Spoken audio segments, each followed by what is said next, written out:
Welcome back here to the Hill. Elon Musk's social media takeover hitting just a little bit of a snag. The centerpiece of the name change from Twitter to X was supposed to be a logo on the roof of San Francisco's headquarters, but now that logo has been removed. A notice of violation issued by the San Francisco Department of Building Inspection, saying, quote, it received 24 complaints about the unpermitted structure, including concerns about its structural safety and illumination. One of the greatest entrepreneurs of our time can't figure out how to get the X logo on his own building. You think, Bill, they need to be worried about something else? Yeah, I mean, is the 24 complaints about an X that's lit on top of a building versus probably all of the criminal complaints and that cries for help to the police that have gone unanswered in San Francisco? I mean, this is a publicity thing. Yeah, but this is it's you know, Elon Musk doing this. One of the greatest marketers of greatest marketers. Yeah. He got his publicity.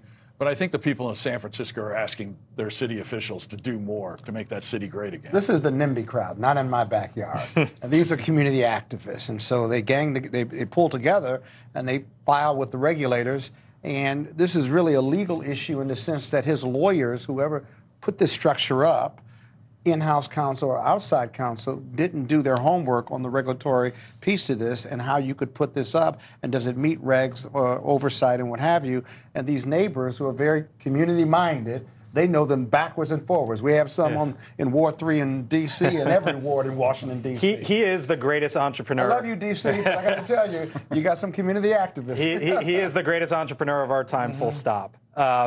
Tesla, of course. Twitter, X, whatever you want to call it. And then there's SpaceX.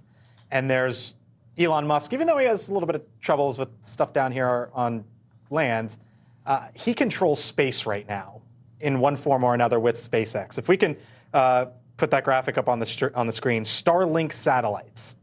It's fascinating when you think about it.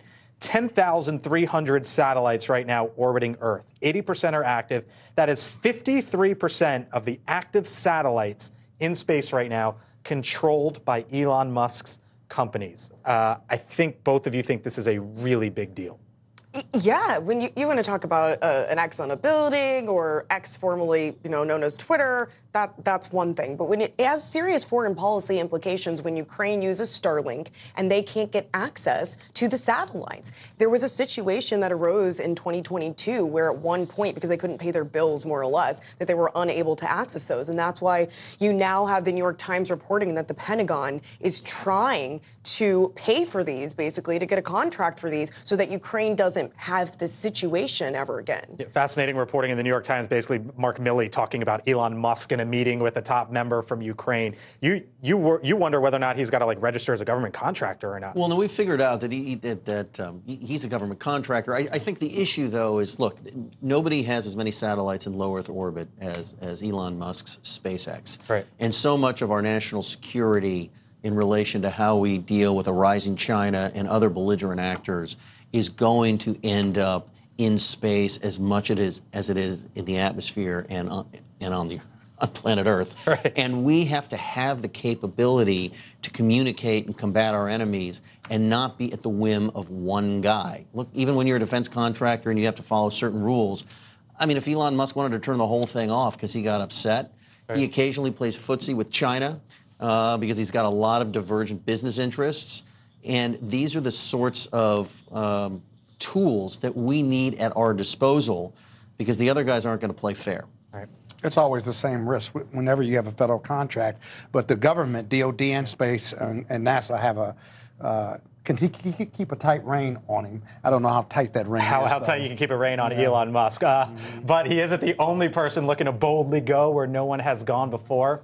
Star Trek star and sci-fi icon William Shatner wants to send your DNA, if you'd like, to the moon. Thanks for watching. Go to newsnationnow.com to find NewsNation on your television provider. And don't forget to subscribe. Click the red button to get more of NewsNation's fact-driven, unbiased coverage.